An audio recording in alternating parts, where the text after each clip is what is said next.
Hello नमस्कार दोस्तों, MG job news YouTube channel पर आप सभी का स्वागत है।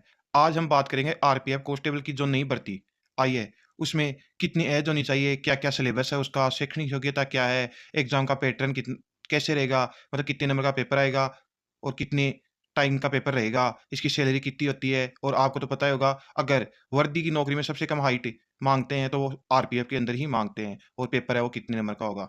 चलिए हम शुरू करते हैं, तब तक आप वीडियो को लाइक करें और चैनल को सब्सक्राइब करें।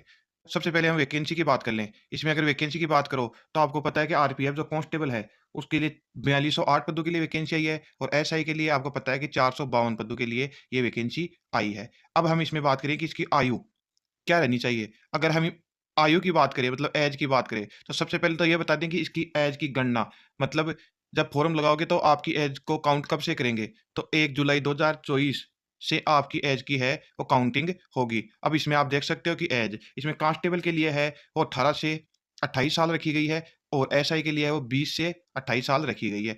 जेन्युइन तौर पे देखा जाए तो इसके ऐज कांस्टेबल के लिए 18 से 25 साल ही होती थी। लेकिन कोरोना की वजह से आपके लिए ओनली वन टाइम छूट है वो दी गई है और इस छूट के अलावा आपको पता है कि ओबीसी को 3 साल की छूट है और एससी-एसटी को है वो 5 साल के लिए ऐज में छूट दी गई है। चलिए हम आगे बात करते हैं। अगर हम बात करें कि इसकी शैक्षणिक योग्यता, तो इसकी शैक्षणिक योग्यता है वो कांस्टेबल के लिए बात करें तो 10th क्लास पास होनी चाहिए और एसआई की बात करें तो आपको पता है स्नातक इसमें होना चाहिए, ग्रेजुएट होना चाहिए।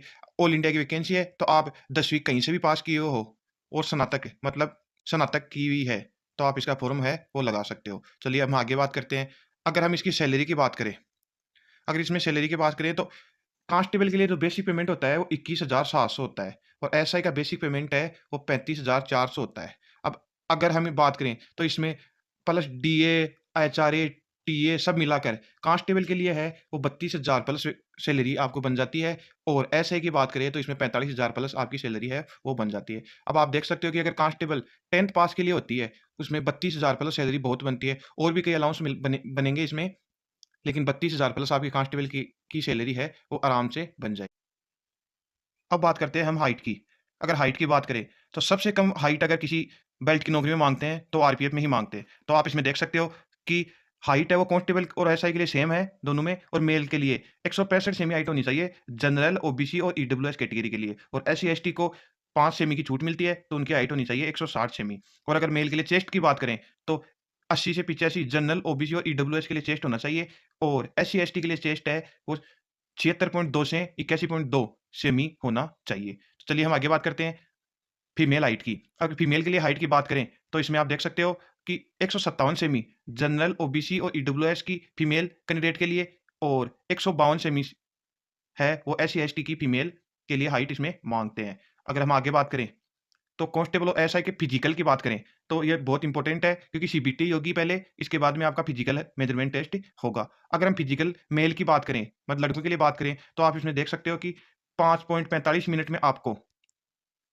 मतलब 5 मिनट और 45 सेकंड में आपको 1600 मीटर की रनिंग है, वो कंप्लीट करनी है और 14 फीट का लॉन्ग जंप और 4 फीट का हाई जंप आपको कंप्लीट करना होता है। अगर एसआई की बात करें, तो साढ़े 6 मिनट में आपको 1600 मीटर रनिंग करनी होती है और 12 फीट लॉन्ग जंप और 3 फीट है वो हाई जंप आपको कंप्लीट करना होता है। अगर फिजिकल वुमन की बात करें मतलब फीमेल कैटेगरी की बात करें तो इसमें 3.45 मिनट में मतलब 3 मिनट और 45 सेकंड में आपको 800 मीटर की रनिंग है फीमेल को कंप्लीट करनी होती है और इसमें 9 फीट का लॉन्ग जंप और 3 फीट का हाई जंप है वो भी फीमेल कैंडिडेट को पूरा करना होता है। और एसआई में फीमेल के लिए बात करें तो 4 मिनट में आपको 1600 मीटर रनिंग कंप्लीट करनी होती है और 9 फीट का लॉन्ग जंप और 3 फीट का हाई जंप है वो कंप्लीट करना होता है। अगर हम इसमें आगे बात करें, अब बात करें हम एग्ज़ाम पैटर्न की। अगर एग्ज़ाम पैटर्न की बात करो तो इसमें आप देख सकते हो कि मैथ के 35 क्वेश्चन 35 नंबर के आएँगे, रीज़निंग के 35 क्वेश्चन 35 नंबर के आएँगे और जीके जीएस के 50 क्वेश्चन 50 नंबर के आएँगे। इसमें टोटल की बात करो तो 120 नंबर का ये पेपर होता है और आपकी मेरिट भी है वो 120 में से ही बनती है। और इसमें टाइम की बात करें तो एग्ज़ाम में टाइम मात्र 90 मिनट में आपको 120 क्वेश्चन कंप्लीट करने होते हैं, जिसमें मैथ, रीज़निंग के 35-35 70 नंबर तो 70 क्वेश्चन यही आ जाते हैं। इसके बाद में 50 आपके जीके के आते हैं और इसमें अगर नेगेटिव मार्क की बात करूँ तो 1/3 आप देख सकते हो 1/3 इसमें नेगेटिव मार्किंग होती है। बहुत ही ज़्यादा नेगेटिव मार्किंग है, तो एग्ज़ाम में इसका बड़ा ध्यान रखना पड़ता है। अगर हमारी तरफ से तैयार की गई जानकारी आपको समझ में आई हो और आपके लिए फ़ायदेमंद हो, तो वीडियो को लाइक करें, चैनल को सब्सक्राइब करें क्योंकि हम इसी तरीके से वैकेंसियों की जानकारियाँ आपके लिए प्रोवाइड कराते रहते हैं। जय हिंद, जय भारत।